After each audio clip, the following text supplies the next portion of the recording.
Grabe talaga naman ang bilis ng panahon. January 31 na, Miyerkules, kaya eto na muli ang gabay, patnubay, palala at prediksyon ni Master Hans Kua.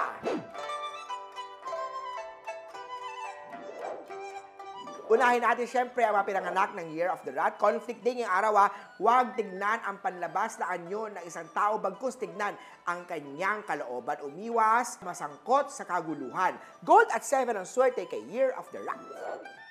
Ox naman tayo, maging alerto at matalino, baka ikaw ay maloko. Hayaan mo na ang kasintahan kung minsan magkaroon ng diskarte sa buhay. Dahil dito, siya ay magtatagumpay. Green at 20 ang swerte kay Year of the Ox.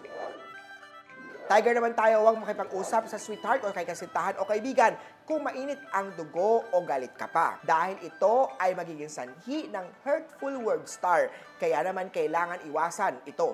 Sa love life aspect naman tayo, huwag magpa-influensya sa negative na mindset niya. Gray at 8 ang swerte kay Year of Tiger. Punta naman tayo sa Year of the Rabbit. Activated ang unhealthy star. Ingatan ang kalusugan, lalo na ang lungs. Mawawala rin ang iyong problema at manususolusyonan ito kasama ang partner. Magandang kapalaran naman nag-aantay sa iyo. Ipagpatuloy lang ang matagal na binabalak sa negosyo. Magsuot ng Black Onyx na Lucky Charm at ipafeng shui ang bahay at negosyo kay Master Hans Kua.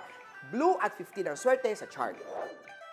Sa mga pinanganak ng Year of the Dragon, muli ka magkakaroon ng magandang trabaho at opportunity. Let's claim it!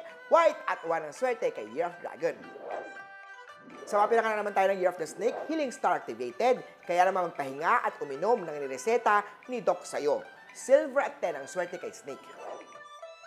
Ikaw ang pinakamaswerte ngayong araw, mga Year of the Horsey. Mas happy kung sama-sama ang buong pamilya dahil Happy Family Star activated. Sa love life aspect naman may surprise siya para sa'yo. 19 at brown ang swerte kay Year of the Horsey.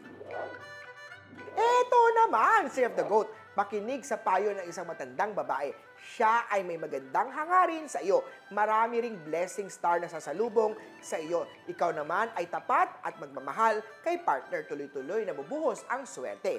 Red at 5 ang swerte kay Year of the Goat. Para naman sa mga pinanganak ng Year of the Monkey, maniwala ka sa sariling kakayahan. Ingatan din ang kalusugan ni araw, itigil na ang bisyo dahil walang mapapala dyan. Sa money aspect naman, mag-isip muna bago sumugal. Purple at 3 ang swerte kay Year of the Monkey. Sa mga Year of the Rooster naman tayo magtrabaho at kumilos na para future at hindi ka na bata. Huwag laging umasa sa magulang. Maging independent. Sa love life aspect naman tayo activated na makikilala mo na siya. Siya ang tinadhana para sa'yo. Rose Quartz ay makakatulong sa Love Star. Pink at 4 ang swerte kay Year of the Rooster. Sa Year of the Dog naman tayo, magiging mainitin ang ulo ni partner kaya huwag siyang sabayan. Unhealthy star ang activated kaya makinig sa magaling na doktor at iwasan ang pinagbabawal sa'yo. Yellow at 12 ang swerte kay Year of the Doggy. At syempre, hindi pa huli ang mga Year of the Piggy, magbabago ang iyong mood dahil sa kanya. Iwasan din magtiwala sa hindi mo lubos nakakilala. Sa love life naman, regaluhan ng masarap na pagkain, ang sweetheart o kaya naman ayain siya sa dinner date. Silver at 16 ang swerte kay Year of the Pig. Muli po, ito po'y magabay, patnubay, palala at prediction lamang ni Master Hans. Nasa inyong mga kamay nakasalalay ang inyong tagumpay. Kaya naman, let's always be positive at i-claim ang mga swerte, mga ka-RSP!